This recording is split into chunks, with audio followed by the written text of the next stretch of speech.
Shalom, selamat berjumpa kembali dalam program Saat Teduh Sains Surabaya. Kita akan merenungkan kebenaran firman Tuhan, dan minggu ini kita akan masuk kembali ke dalam kitab Ibrani. Nah, hari ini kita akan merenungkan Ibrani pasal 4 ayat 14 sampai ayat yang ke-16. Bagi rekan-rekan Shiners yang ingin mendapatkan bahan Saat Teduh ini, nanti bisa langsung ke Instagramnya Sains Surabaya di @shine_surabaya, atau kalau enggak di Facebooknya Sains Surabaya, yaitu Shine Spasi Surabaya. Sebelum kita mulai merenungkan firman Tuhan pada hari ini, saya ajak kita untuk satu dalam doa. Bapa, kami bersyukur Tuhan untuk anugerah Tuhan yang begitu indah yang selalu kami rasakan dalam kehidupan kami. Dan hari ini kami sudah masuk ke dalam minggu yang baru di dalam bulan Juni ini. Tuhan, kami berdoa, kami percaya bahwa Tuhan terus memimpin, menuntun langkah kami dalam kami menjalani setiap hari-hari kami. Karena kami tahu kami sebagai manusia, kami tidak dapat melakukan apa-apa tanpa Tuhan yang bekerja dalam kehidupan kami. Untuk itu, biarkan dalam perenungan firman Tuhan pada hari ini Tuhan bekerja, berikan hikmat bagi kami. Jadikan tanah kami seperti tanah yang baik, tanah yang gembur, sehingga ketika benih firman ini ditaburkan, dia akan berakar, bertumbuh, dan menghasilkan buah dalam kehidupan kami Tuhan. Dan hamba-Mu yang akan menyampaikan kebenaran firman ini juga Tuhan berkati, berikan hikmat, berikan pengertian yang benar, sehingga apa yang ingin Tuhan sampaikan pada kami itu boleh tersampaikan dengan baik dan benar Tuhan bagi setiap kami semua. Terima kasih Bapa, di dalam nama Tuhan Yesus, haleluya, amin. Saudaraku yang kekasih, hari ini kita akan merenungkan firman Tuhan dengan tema Yesus Imam Besar Kita, dari Ibrani pasal 4 ayat 14 sampai ayat yang ke-16. Untuk itu saja kita untuk buka Alkitab kita semua, dan saya akan membacakan firman Tuhan bagi kita. Yesus sebagai imam besar. Karena kita sekarang mempunyai imam besar agung yang telah melintasi semua langit, yaitu Yesus, Anak Allah. Baiklah kita teguh berpegang pada pengakuan iman kita. Sebab imam besar yang kita punya bukanlah imam besar yang tidak dapat turut merasakan kelemahan-kelemahan kita. Sebaliknya, sama dengan kita, ia telah dicobai, hanya tidak berbuat dosa. Sebab itu marilah kita dengan penuh keberanian menghampiri tahta kasih karunia, supaya kita menerima rahmat dan menemukan kasih karunia untuk mendapat pertolongan kita pada waktunya. Ayat pokoknya di ayat yang ke-16. Sebab itu marilah kita dengan penuh keberanian menghampiri tahta kasih karunia, supaya kita menerima rahmat dan menemukan kasih karunia untuk mendapat pertolongan kita pada waktunya. Saudaraku yang kekasih, imam adalah hamba yang dipilih oleh Tuhan. Mereka bertugas untuk melayani sebagai perantara antara Allah dengan manusia dan manusia dengan Allah. Nah, imam ini menurut tradisi bangsa Yahudi, mereka bekerja di bait suci. Mereka berdoa untuk orang-orang dan membawa pengorbanan. Orang-orang yang datang membawa pengorbanan mereka kepada Tuhan melalui perantaraan dari para imam. Imam-imam ini bertugas untuk mempersembahkan korban demi umat Allah, untuk melakukan pendamaian bagi dosa-dosa dari umat Allah tersebut. Nah, cuma imam besar yang dapat masuk ke dalam tempat yang paling suci untuk berdiri di hadapan Allah. Imam besar sendiri adalah imam yang kedudukannya paling tinggi dalam agama Yahudi. Saudaraku yang kekasih, dia mengetuai mahkamah agama Yahudi. Sekali dalam setahun pada hari raya pendamaian, ia masuk ke dalam ruang maha suci, di dalam rumah Tuhan, di dalam bait Allah, untuk mempersembahkan korban bagi dirinya sendiri dan juga bagi setiap umat bangsa Israel. Jadi setiap tahun sekali dia akan melakukan hal tersebut di dalam hari raya pendamaian.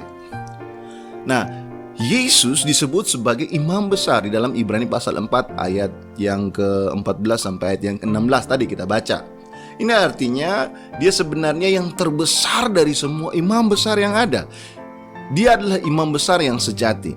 Yesus adalah imam besar yang tertinggi, karena dia tidak sama seperti lainnya, seperti manusia lainnya atau seperti imam lainnya.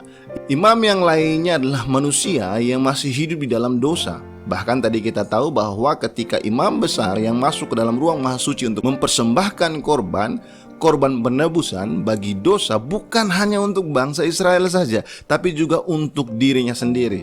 Tapi ketika kita merenungkan dalam pasal 4 ayat 14 sampai ayat yang ke-16 ini, kita menemukan bahwa Yesus pun dicobai, tapi Yesus tidak berdosa. Nah, karena dia tidak berdosa dan dia sempurna, Yesus mampu berdiri di hadapan Allah sebagai imam yang dapat membuat pendamaian bagi dosa-dosa kita. Dan perhatikan ini, imam-imam yang lain datang membawa korban bakaran bagi Tuhan, tetapi Yesus, dialah sekaligus sebagai imam dan dia juga sekaligus sebagai korban penebusan bagi dosa umat manusia. Dia tidak menebus dirinya, tapi dia menebus dosa umat manusia. Dia mengorbankan dirinya sendiri sekali untuk selama-lamanya. Imam besar dipilih oleh Tuhan. Pertama-tama Alkitab menyebutkan, kalau kita membaca dalam perjanjian lama, disebut dalam perjanjian lama, imam besar yang pertama itu adalah Melkisedek. Lalu kemudian cucunya Abraham, yaitu suku Lewi. Kemudian Yesus adalah Tuhan yang mengambil bagian rupa sebagai manusia, menjadi imam besar dan mengorbankan dirinya sekali untuk selamanya. Kuasa penebusannya itu untuk selamanya, saudaraku yang kekasih. Kalau imam-imam besar manusia, imam-imam besar Yahudi, imam besar yang sebelumnya Yesus, mereka memberikan pengorbanan kepada Tuhan, membawa korban penebusan dosa kepada Tuhan itu setiap tahun sekali. Tapi kalau Yesus, dia mati sebagai korban tebusan sekaligus sebagai imam besar sekali untuk selama-lamanya. Dia adalah imam besar yang kekal. Dia datang dalam kesementaraan waktu yang ada, namun kuasanya tetap kekal, dan ia adalah Allah yang kekal yang tidak dibatasi oleh ruang dan waktu. Dia memberikan kita kehidupan yang kekal. Sebagai perantaraan antara manusia dengan Allah, dia memberikan kita kehidupan yang kekal. Penebusannya yang begitu luar biasa, tidak perlu lagi dilakukan berulang kali. Seperti yang sudah saya katakan tadi, bahwa sekali untuk selamanya. Nah, di sini kita dapat belajar untuk berkorban karena Tuhan sudah melakukan itu terlebih dahulu kepada kita. Kita ini adalah imam-imam kecilnya Tuhan di tengah-tengah dunia ini. Sebagaimana tugas dan tanggung jawab seorang imam sebagai perantaraan antara manusia dengan Tuhan, maka kita yang dipanggil keluar sebagai gereja Tuhan yang ada di tengah-tengah dunia ini harusnya bekerja melayani Tuhan sebagaimana tugas seorang imam yang dilakukan sebagai perantaraan antara manusia yang berdosa dengan Allah yang benar. Dan ketika Yesus menunjukkan contoh dengan pengorbanan, harusnya kita sebagai orang percaya pun hidup dengan pengorbanan. Nah, dengan apa yang sudah kita renungkan ini, kita harus dapat mempelajari bahwa oleh karena kehidupan Yesus yang sempurna, penebusan Yesus untuk dosa-dosa kita adalah nyata dan kekal. Oleh karena alasan inilah kita tidak perlu takut untuk masuk ke dalam hadirat Allah sebenarnya. Kita bisa memiliki kepercayaan diri ketika kita mendekati Tuhan. Kita dapat yakin bahwa kita akan menerima rahmat dan menerima kasih karunia untuk membantu kita di saat kita membutuhkannya, saudaraku yang kekasih. Sebagai manusia, kita hidup di dalam banyak sekali tuduhan, tekanan, persoalan, masalah hidup kita, sehingga membuat kita lelah, capek, lemah, tidak berdaya menghadapi dunia yang jahat ini. Bahkan ketika kita terjerumus di dalam kejatuhan kesalahan kita sebagai orang percaya dalam kehidupan kita, membuat kita tertuduh dan akhirnya membuat kita tidak mampu, atau kita malu, atau kita merasa enggan untuk membangun hubungan kita dengan Tuhan. Yang harus kita sadari adalah bahwa Yesus sudah mati bagi dosa kita, dan dia sebagai imam besar kita, dia menebus kita untuk selama-lamanya. Dengan demikian kita tidak perlu malu, kita tidak perlu takut. Ketika kita tahu bahwa kita telah berdosa, yang membedakan antara kita dengan mereka yang di luar Kristus adalah kita berani bangkit kembali dan meninggalkan dosa kita. Kita yang dalam keadaan lemah, kita berani untuk berdiri dan mengatakan bahwa saya mampu untuk melakukan hal itu karena ada Yesus yang telah menebus saya. Yesuslah imam besar saya.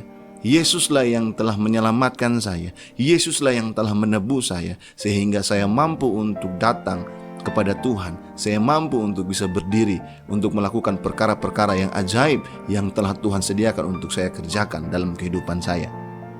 Untuk itu saudaraku yang kekasih, jangan takut untuk mendekati Tuhan. Tapi sebaliknya, dekatilah Tuhan dengan percaya diri. Walau mengetahui bahwa meskipun kita tidak dapat melakukan ini dengan kekuatan kita sendiri, namun kita dapat melakukannya melalui Tuhan Yesus, Imam besar yang agung. Untuk itu, jangan takut, jangan lemah, jangan khawatir, jangan merasa tertuduh dan terintimidasi. Percayalah, Dia imam besar yang telah menebusmu. Dia imam besar yang telah menyelamatkanmu. Untuk itu, mari datang kepada Tuhan, membangun hubungan yang intim dengan Tuhan, dan bertobatlah. Mari kita satu di dalam doa. Bapa, kami bersyukur Tuhan untuk firman Tuhan pada hari ini. Yesus sebagai imam besar kami yang telah menebus kami, imam besar yang sebagai korban penebusan kami. Dan korban penebusan ini Tuhan memberikan keselamatan bagi kami. Ajar kami untuk menyadari hal ini Tuhan. Sebagai manusia kami selalu jatuh di dalam setiap kesalahan kami. Sebagai manusia kami selalu terintimidasi dengan keadaan lingkungan sekitar kami maupun hati nurani kami sendiri Tuhan. Tapi hari ini kami belajar Yesus sebagai korban penebusan kami, sekaligus sebagai imam besar kami, perantaraan kami dengan Allah, sehingga kami bisa masuk ke dalam pelataran-Mu Tuhan dengan tebusan yang telah Tuhan berikan dalam hidup kami Tuhan. Ajar kami untuk bangkit kembali, berdiri kembali, kuat dalam iman kami, percaya kepada Tuhan dalam korban penebusan yang telah Tuhan berikan untuk kami. Dan ajar kami Tuhan untuk mampu berdiri dan melepaskan setiap belenggu dosa dalam hidup kami, dan kami bisa hidup sebagai umat yang berkemenangan, hidup dalam kebenaran, hidup dalam pimpinan Roh Kudus, hidup di dalam jalan Tuhan yang telah Tuhan sediakan untuk kami Tuhan. Terima kasih Bapa. Kami berdoa juga, hamba berdoa juga Tuhan bagi setiap jemaat Tuhan yang mendengarkan renungan ini.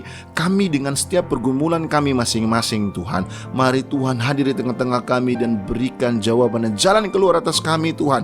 Kami yang sakit Tuhan sembuhkan, kami yang lemah Tuhan kuatkan, kami yang di dalam kesedihan Tuhan hibur, kami yang di dalam persoalan Tuhan berikan jalan keluar. Kami berdoa, mari Tuhan memberkati setiap jemaat Tuhan dalam pekerjaan, pelayanan, usaha. Tuhan memberkati setiap kami, sehingga kami boleh hidup di dalam perjalanan yang indah dengan Tuhan dan melihat kuasa Tuhan bekerja dalam kehidupan kami. Terima kasih Bapa, di dalam nama Tuhan Yesus, imam besar kami yang agung. Haleluya. Amin. Selamat beraktivitas, Tuhan Yesus memberkati.